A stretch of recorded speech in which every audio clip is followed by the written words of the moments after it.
Hello, hello, hello. I'm so glad that you're watching this video, which is all the advice that you need.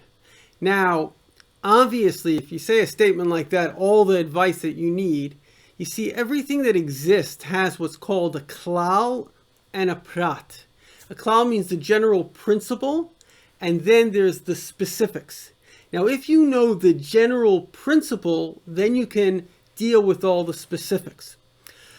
So let's get into the very core, the most important principle in life, and then let's subdivide it down in terms of what do you need. Now, we're living in amazing times. I know if you watch the media, you think we're living in the worst, but really it's never been better. When you look at the statistics and the studies of, let's say, where you would be 200 years ago, you'd have like a 99% chance of having no freedom, like a 90% chance of no education, like a 90% chance of being poor beyond your wildest imagination.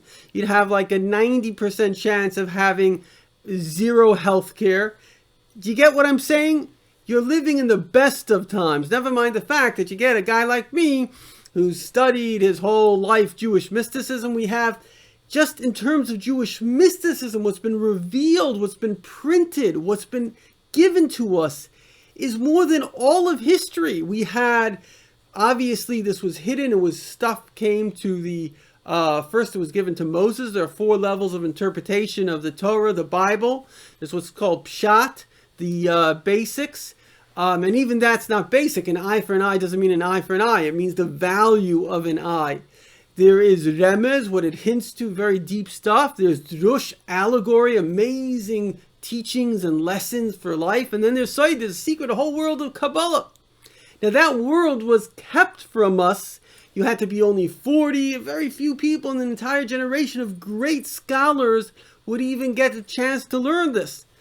So we are in a time, literally only about 500 years ago, the Holy Arizal said, mitzvah legali zoyse chachma, the time has come to reveal this wisdom. So my friends, we're in amazing times. That wisdom that was concealed from great Torah scholars is now revealed. And of course, the Baal Shem Tov took it to the next level. Chassidus, in fact, is already the beginning of the Messianic wisdom. And this is an infinite level. And anybody that has tasted it knows how amazing it is. And now we have 7 Rebbes that did this. And I've been fortunate to study much of the Rebbe's teachings. It's unbelievable stuff. So we have to get to the general principle, and then we can start subdividing it down. And there's a very important point the Rebbe says. In fact, he says this on Shavuos when God gave us the Torah. Now, God gave us the Torah. Everybody agrees the Torah was given on Shabbos. What's the connection between the Torah and Shabbos? So we know it says that there's the only free person is the person who studies Torah. But I have a question for you. It would seem that the opposite is true. Why? Because the Torah tells me what to eat and what not to eat, who to have relations with and who I may not have relations with. And in my relationship, what is a right type of relationship? What is a wrong type of relationship? It tells me to give money to charity. Maybe I don't want to give money to charity. But you see, what is freedom? Freedom is not to do what you want. That's the biggest mistake we make. You know, it used to be the Nike slogan was, if you feel like it, just do it. That's not freedom, because people felt repressed and they just wanted to kind of have sexual craziness. It doesn't make people happy. We know that. Even money doesn't make people happy. We know that. What is freedom? Freedom is when you express your soul. You know, if I put even myself on a stage, okay, I put myself in the middle of Times Square, beautiful, you got yourself a crowd, here's a microphone, and sing, I would be mortified because I'm not a singer. I don't think I have a good voice. Now you say, speak mysticism. I would love it. I love doing that. I'm doing it right now. So you see, somebody else who their soul is a singer, they would love it. So what is freedom? Freedom is being your highest self. What is the Torah? The Torah is telling you how to be your highest self. You know, I often wondered, very often it says in the Torah it says to be a holy people. And it juxtaposes this with like, don't eat a nevela, don't eat, I don't know, meat that was killed by a wild animal. So what's the connection? Or don't eat shkotzim, don't eat a worm or something, and be holy. Because that's something that would denigrate yourself. A person that has dignity doesn't denigrate themselves. Somebody that's lost their dignity, so they do disgusting things. Now, what is Shabbos? Shabbos, if you ever experience Shabbos, I lived in a beautiful resort town, Plettenberg Bay, maybe one of the nicest places in the world. There's nothing like Shabbos. It's an island in time itself. Everybody is trying to do mindfulness. Basically, people are trying to chill out a little bit. Shabbos, there's no joy in the universe that comes to Shabbos. And so what is that tranquility? Because you go from a physical, mundane, wired world to a spiritual, awesome, beautiful, mystical, enjoyable world. So of course it's awesome. Now, we have to go a little bit deeper into the essence of the Torah. What does the Torah really teach us? What is it really saying? And it boils down to two things. And that's why I'm making this video, because with God's help, I asked myself today a very, very important question. And I think you should ask yourself the same question, which is, what is the purpose of my soul existing in this world? Because often we start off with the wrong premise. We're starting off with, what do I want? Of course, you want this, you want that, you saw that advertisement, that looked good. So of course, it's going to drive you nuts. But if you start with a different premise, and the premise is, why was my soul is part of God. In fact, my body is just energy. Energy is literally divinity. It's God just popping in and out of existence in a physical space. That's from quantum physics as well. So why did God take this soul, part of him, and put it in this body, in this time-space universe with other souls? Why did he do that? There has to be a reason. And once you understand that, and it may be different for different people, I'm just going to tell you what I came to understand. And I believe that it's perhaps true for everybody, but I can't say, I don't know. My decision, or my understanding, is for two things. The first thing is to love. When we love, we are kind. The Hebrew word for love is ahava. And in it is the word hav. Ahava, hav. Hav means to give. The Baal Shem Tov says the most important commandment in the Bible is love your friend as yourself. And he says the main thing is not some kind of an action. It's actually the emotion. The action follows the emotion. For example, what is the opposite of love? The opposite of love is sina, is to hate, right? You're angry, God forbid, at someone. One thing that I hate is mosquitoes. They bug me. And I actually get a certain sadistic pleasure in killing a mosquito. I once asked a Jewish lady this. I wanted to give her an example. I said, so do you kill mosquitoes? She says, no, I don't try to kill anyone. I shoo them away. I said, what a beautiful Jewish soul. But be that as it may, I'm not such a great soul. It bothers me and I kill them. So you see, sinah has in it the word no or on, which means similar to annihilate. When we have a hatred, we wish to annihilate that thing. And believe it or not, that's why there's genocide. But when we have a love, we wish to give. So now, you wish to live in a state of love or a state of hate. And this is a very important thing. This is one of the most critical things to know. Rabbi Nachum Mendel of Kotsk, he was one of the greatest geniuses of the Jewish people. And I remember I brought out once a speaker when I was teaching in SUNY Binghamton, and he said, Jews have been accused of being everything, capitalist, communist, you name it, we've been accused of it. But no one's ever accused us of being stupid. Now, as a Jew, I can say, from all of our people, the great rabbis tower above. We had Einstein, but Einstein is nothing compared to the Rebbe. These people were infinitely beyond Einstein. So when we have one of our rabbis of all of the history that we say that this guy was truly like a real genius, this guy is truly a genius. He wasn't the only one, but one of the very great ones. So Reb Nachum Mendel of Kotsk said, what's the difference between a lover of love, listen to this, a lover of love, or a hater of falsehood? They seem very similar, but actually they're exactly opposite. Because if I love, I find love. If I hate, I find hate. And that's why it's very important. There are some very bad ideologies going on in the world today. And I have to use the name, even though I don't like to use the name, because based on statistics, 27% of America have become his cult followers, and his name is Obama. Now, Oprah introduced Obama to America. I saw it the first time. And she made him out like he's a good guy. But she made a big mistake, because there are two kinds of leaders. There's a leader like Martin Luther King that doesn't see color. And then there's another leader like, I don't want to mention names, but there are various bad people that all they see is color. And that's black leaders.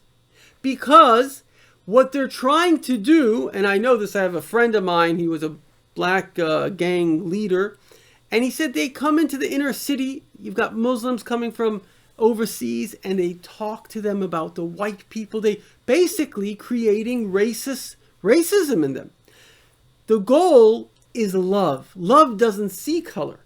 But if the whole thing, even if it's about, oh, whites now are stupid and blacks are good, well, that is also racism. So why do people get into hate? It's actually often out of fear and jealousy. And that's why there's anti-Semitism in the world. Because there are a lot of people out of fear. What's the fear from? There are two types of fear. This comes from psychologists that studied fear his whole life. You could either have fear of something or of someone. So for example, I once was walking down the street and this big, Doberman Pinscher, he barked right over my head and it gave me a fright. So as I would walk by that fence, I would like go around. It was an instinct. That was a fear instinct. Okay. Now imagine every time I saw a dog, they bit me. I would not only come to fear them, I would also come to hate them. And unfortunately, it gets even worse than that because there's fear of people. And often the fear of people is based on criticism. And criticism creates shame if you take it seriously. And the shame, obviously, if somebody's criticizing you, they have the problem, not you. And the shame then turns into narcissism. So ironically, the people that feel the most shame, maybe Obama, he wrote a book, Dreams of My Father. Maybe he felt abandoned, he felt shame, unfortunately. That creates narcissism. And narcissism, I can't do anything wrong. Because what is narcissism? It's the fear of criticism. So what does it do to take you away from that fear? It creates a false premise that you can't do anything wrong. And then you begin to believe that you are the greatest because you can't do anything wrong. And then in the ego, remember there's the fear factor, which is also painful. So there's turns into hate. And then it turns into like megalomanias, like a person like Hitler. I mean, the guy was absolutely out of his mind. And yet an entire nation of smart people followed him. Because one of the mistakes we make is we think, oh, the guy's crazy. And that's what people thought when he came to power. Oh, he's crazy. No, that's the problem. Because he's crazy, people don't realize that he's crazy. Because he is a narcissist, so people think that he knows what he's talking about because he's so sure of himself.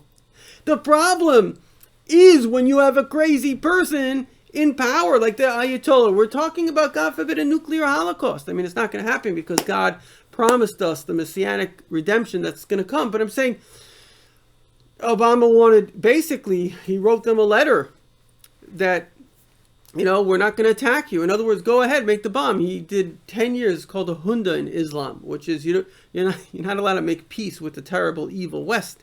However, you can make a 10-year kind of peace treaty in order to strengthen. So that's what he did. He made a Hunda, which is a 10-year peace treaty just to strengthen them, give them the opportunity. I mean, we're talking about sick stuff. So the point is that the more sick the person is, the less they themselves know that they're sick. And then when they become a leader and people have this predilection, often people that are not courageous, maybe you wouldn't be courageous enough to even say what I'm saying. People that don't have the courage, they're afraid of criticism. So what do they say? If you can't beat them, you join them. And that's a subconscious thing. So now you got 27% of the country, this is based on Pew polls, very independent, very good polling. 27% of the country that are basically his cult followers. That's 27% of the country, making up 45% of the Democratic Party. So 45, and the major part of the Democratic Party are literally whatever he said. He said, make a deal with Iran. They're back to making a deal with Iran because they're afraid of that bully. They don't have the courage to say this guy is a narcissistic maniac. Now, why am I saying that? That's not the point of this story. The point of the story is to show you how important the emotion of love is. Because when you love, your instinct is to give. And your brain, they say love is blind. Somebody's in love with someone else. You tell them, for example, I'm a father. And you tell me, let's say, my son did something wrong. It won't bother me. Why? Because I love my son. Will I try to fix it? I'll try to fix it. That's what it says in the Bible. Love your friend as much as you love yourself. Sorry, I made a mistake. Love your friend as you love yourself. We usually think about it as much as you love yourself, but it doesn't say as much. It says as you love yourself. Why? Because if you do something wrong, we all know we do something wrong. Let's say I don't exercise. Do I hate myself for that? I don't hate myself. I think, I really should exercise. If you're angry at someone for the wrong they did, it's not because they're evil. It's because you're evil. It's because you have a jealousy, and that jealousy is finding a target. Listen to me very carefully. This is a very profound statement. It came from the Baal Shem Tov, and one of the greatest disciples of Freud, Jung, also discovered this. He called it shadows. In other words, when you love someone, you don't see what's wrong with them. Even if you see what's wrong, you don't do it, you try to educate them, you don't shame them. But when you hate someone, you don't see what's right with them. And everybody has some good and some evil. There's nobody that doesn't have good and evil in them. We all have an ego, which is narcissistic. You have to have an ego to function. And we all have a soul, which is altruistic. We all have both. If I'm seeing evil in humanity, it's because shouldn't say I, because we have good in us, but my heart has become jealous. Usually out of fear, as we said. And so the issue is in me. The people that are seeing evil in everyone else, the issue is in them. And in fact, it's very interesting when you look at the statements of Iran, they accuse America of kidnapping, exactly what they do, because that you can only actually see an evil that you yourself have. Imagine for a moment, I'm using an example just to bring it out, but imagine for a moment you say, you can't, I'm just trying to think of something. Let's say a person can snap their finger and, blow up the world. Right? So a person that can do that and that wants to do that would say, oh, look, the guy snapping his finger. He wants to blow up the world. Another guy, he doesn't even have that in his head. He can't think that, somebody would do that because he doesn't even have that idea, that premise. So with ourselves, we can suppress the evil. We look at ourselves, we want to see ourselves positively, but with the other, we see it. So to love, you have to do two things. Number one, you actually have to get over fear, because fear causes the hate, which causes the jealousy, which causes the maliciousness. Getting over fear is a big subject I have. I'm going to put a link, a whole series, Kabbalah Love, From Fear to Love. But let's now talk about the two things. Hopefully you're out of fear, the two things that your soul was put into this world to do. And if you have these two things, you have the general principle and everything follows. Your soul is here to love unconditionally. What does that mean? I have to give. It's called goodness and kindness. So it's very, very simple. Why am I here in this world? I'm here to love. And because I love, I have to give. But, now here's a very, very profound but. I'm going to use Buddhism because unfortunately a lot of people gotten into it. And I have a disciple. She's a great doctor and a psychiatrist as well. And she's into it. And so I learned from her a little bit about it. Buddhism is very into the ego. The whole thing is about your ego. The thing is that we have to have an ego. You know, imagine a person says, I want to drive a car, but I don't want gas. Okay, not before the time of electric cars. I don't want a battery, whatever. I don't want gas in my car. So you say, listen, buddy, gas may be whatever you think it is. But without gas, you ain't driving a car. A person has to have an ego. There was once I did a certain spiritual exercise. I was able to get rid of my ego. But I had no drive. I actually had to put my ego back in, or get it back in. Why? Because ego is the force of self-love. And when you love yourself, you want to give to yourself. If you don't love yourself, that's what depression is. It's the self-hate, where you take away the self-love, because hate is the opposite of love. And therefore the person doesn't want to eat, or they lack a sex drive, they lack these things because they don't love themselves, they don't care about their own desires. So love causes you to try to give to the person you love, or do the desire of the person you love. So loving yourself, having an ego, is super important. That's why we're born as little children, and our mothers feed us. And really what that does is it feeds our ego, because we cried and we got fed. So in the little baby's mind, he thinks he's powerful, because all I need to do is I cry and I get fed. And you don't believe me, what happens when you don't give a 2-year-old what they want? They throw a tantrum, because they think that they are the power, that whatever they say they get. They don't realize it was out of mercy. They think it was out of power. And so eventually, hopefully that lessens the ego, but we still remain with an ego. Freud says we always want to be like the adult, because it looks up to like they get what they want, because at least in the household, it seems like that.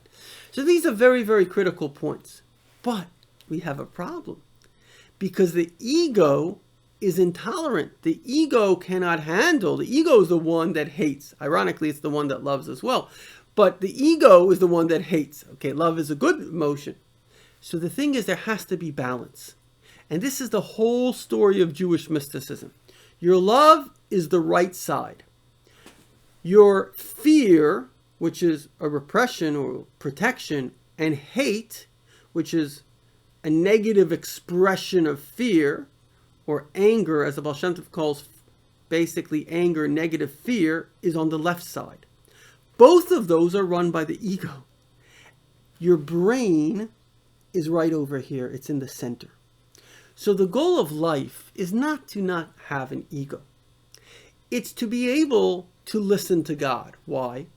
Because the primary reason I exist, as the Mishnah says, and the Rebbe, who knew all the information, would often quote, and this is the identity which we have to have. So before I spoke about the emotions that we have to have or not have, now I'm speaking about the identity. Who am I? How do I identify? That is, I am a servant of God. Imagine you have a master. The master's name is God. He created the universe. He created you. Everything that will ever occur comes from him. My job is to do his will, to listen to him. Now, there are 3 ways. I write about this in my book, Kabbalah Love. I'll put a link to the bottom. 3 ways that we know what it is that God wants from us. And again, why is this so important? Because if you don't repress some of your ego, like a child, if you let that child loose, the child will go crazy. You have to control the little 2-year-old. And then he becomes a human being. So also when we're older, we're just a big 2-year-old. And now we have to control ourselves through listening to God. And ironically, if we do get power, then we regress, we go back. They say power corrupts, absolute power corrupts absolutely, because it becomes like the little child again. Whatever I want, I deserve. So you have to have God on top of you. Now, there are 3 ways you know what God wants from you. Each and every one of us was chosen to be on this planet for a specific amount of time, for specific reasons. Now, many of the things we do in this life is we learn the reasons why we're here. In fact, part of it is growth, lowering the ego, expanding it sometime in the right way, all that stuff. However, there are 3 ways that you actually can tell beyond a shadow of a doubt what are the specific missions that you have, because we're here to do good, as we said before, but what is the good that I'm meant to do? So the first thing is there is a Torah. There's a framework. I'm not going to go through the whole thing. I have many books on it, or maybe I'll put some links to my books, but God gave 613 commandments to the Jewish people. There's Shabbos, there's kosher, there's charity, etc. If you're a woman, you have an obligation to bring life into this world. If you're a man as well, to help a woman, to get married, to have children, to educate your children. These are, that's the primary focus of the world. And these crazy ideologies that are taking people away from that, well, if everybody agreed like that, the world would die in 1 generation. So it's pretty stupid. You can tell right away if an ideology is insane or sane by, is it viable? Can it work? That's the basics of science. Does it work, right? So if you have an ideology of how people should behave and it's going to cause the destruction of humanity, obviously it's not based on a love-based motive, because remember, these motives are subconscious. The jealousy is subconscious. People don't know that they're jealous. So the bottom line is, if you're a Gentile, there are 7 Noahide laws. I'll try to put a link to that. These are your only reasons for existing. However, even that is just a general. You have a specific thing that you are gifted in. Some people are gifted in health. Others are gifted in, maybe generally, as the Arizal says, there are what's called masters of Torah and masters of good deeds, right? That's the generality. Now, on a specific level, because your ego it's actually connected to the liver, but it goes straight to your head. You don't even know when you're thinking, the person who's malicious, who sees bad in others, he doesn't even know. Hitler, you think he thought he was evil? No, he really thought everybody else was evil. That was going on in his head.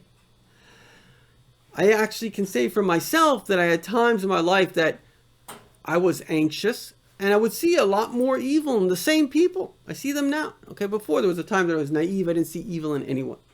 Then I was anxious. I saw evil, I wouldn't say in everyone, but I was pretty quick to see it. And now I would say I'm more balanced. So I can... But the point is that when you have God above you, the question is, what does God say?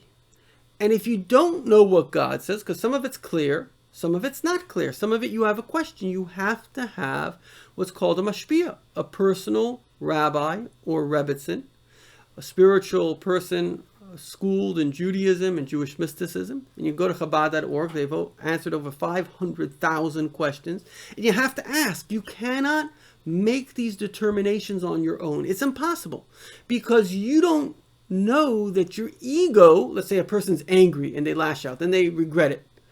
When they lashed out, did they think they were wrong? No, they thought they were right. So you see, the same person can think about something being right and wrong within 5 minutes.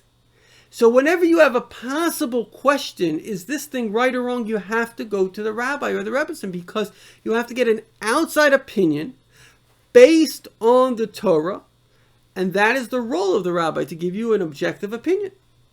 And finally, last but not least, you could even go straight to God. It's amazing. When I learned this, it changed my life. I read this in 365 meditations. I really recommend you read the book. And basically, the key, this is an amazing concept, that you can even ask God. And the first thought that comes to your mind, because thoughts are real things. MIT has a machine, somebody in military intelligence told me this, that they can read thoughts. So thoughts are like speech. It's like a wavelength. That's all it is. It's a wavelength in the head.